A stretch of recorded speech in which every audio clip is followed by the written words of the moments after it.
دشمن اس سے بچاؤ کے لیے انسان جو آلات استعمال کرتا ہے، جو زرہ پہنتا ہے، اس کو بھی وقایہ کا لفظ اس پر بھی بولا گیا ہے۔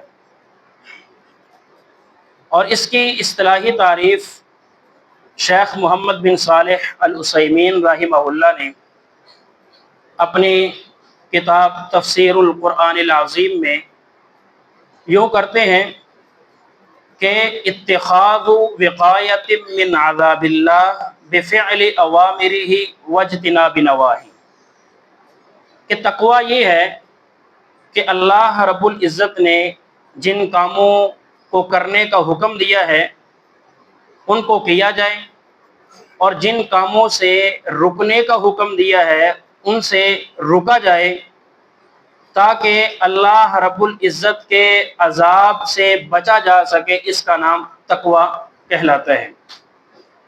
امام ابو القاسم ابن الجزیش رحمہ اللہ، ان کی تفسیر کی کتاب ہے، اس کا نام ہے التسہیل لعلوم التنزیل، تفسیر کی کتاب ہے۔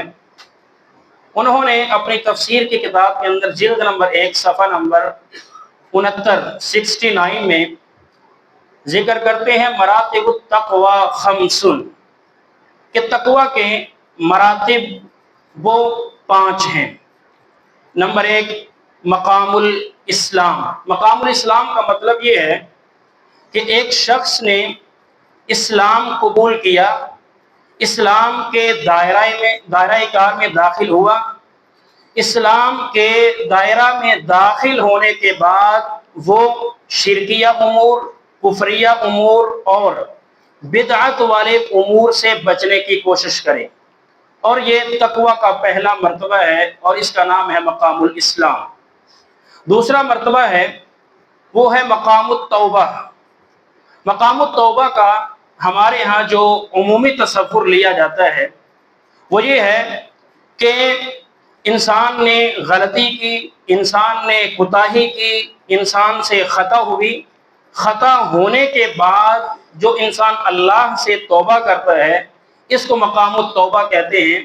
لیکن یہ اس کی دوسری کڑی ہے، یہ اس کا دوسرا حصہ ہے۔ مقام التوبہ کا جو اصل مقام یہ ہے کہ انسان اسلام کے اندر داخل ہوا، داخل ہونے کے بعد اللہ رب العزت کی معصیت سے بچے، اللہ رب العزت کی نافرمانی سے بچے، گناہوں سے بچے، یہ ہے مقام التوبہ۔ ہاں اگر غلطی ہو جائے، انسان ہونے کے ناطے انسان غلطی کا پتلا ہے، کل بنی آدم خطاؤن وخیر الخطائین التوابون، انسان ہونے کے ناطے سے غلطی ہو جائے تو اس غلطی پر نادم ہو، پریشان ہو اور اللہ رب العزت سے معافی مانگے، یہ بھی مقام التوبہ کے اندر شامل ہے۔ نمبر 3 ہے مقام الورع۔ مقام الورع کا مطلب یہ ہے کہ ان تمام چیزوں سے بچا جائے جو انسان کو حرام کی طرف لے جا سکتے ہیں، یا اس کو آسان لفظوں میں یوں سمجھا جا سکتا ہے کہ شبہات والی چیزوں سے بچے۔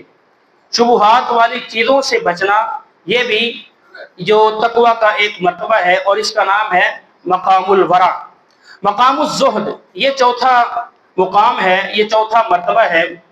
امام ابن القیم رحمہ اللہ نے الفوائد کے اندر اس کی بڑی پیاری تشریح اور وضاحت کی ہے کہ مقام الزہد سے مراد یہ ہے کہ انسان مباحات سے، مباح جو چیزیں ہیں ان سے بھی بچے، تاکہ کل قیامت کے دن جنت کے اندر داخل ہونے کے بعد جو اس کے درجوں کو کم کرنے والی جو چیزیں ہیں ان سے بھی بچے، اس کا نام ہے مقام الزہد۔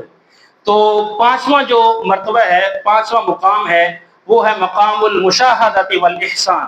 اس کا مطلب یہ ہے کہ انسان اللہ کی بندگی کر رہا ہے، انسان اللہ کی اطاعت کر رہا ہے، انسان اللہ کے لیے وہ امور کر رہا ہے جن کا کرنے کا حکم دیا ہے، تو اس کا وہ اس طرح کرے کہ جیسا کہ وہ اللہ رب العزت کو دیکھ رہا ہے۔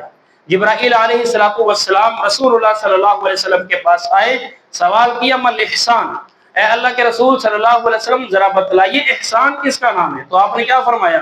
ان تعبد اللہ، کہ آپ عبادت اس طرح کریں کأنک تراہ، گویا کہ آپ اللہ رب العزت کو دیکھ رہے ہیں. فإن لم تکن تراہ، اگر آپ کی عبادت کرنے کی کیفیت اس طرح نہ ہو سکے کہ آپ اللہ رب العزت کو دیکھ رہے ہیں، فاستمر فی العبادہ، تو عبادت کرنے میں جاری رہیں. فإنہ یراک، کیونکہ وہ اللہ آپ کو دیکھ رہا ہے. تو یہ مقام جو ہے وہ تقوی کے جو 5 مراتب میں سے جو آخری مرتبہ، اس کا نام ہے مقام المشاہدۃ والاحسان. تو اللہ تعالیٰ سے دعا ہے اللہ تعالیٰ ہم کو عمل کرنے کی توفیق عطا فرمائے، اللہ تعالیٰ ہم کو تقوی اختیار کرنے کی توفیق عطا فرمائے. آمین. وآخر دعوانا الحمدللہ رب العالمین.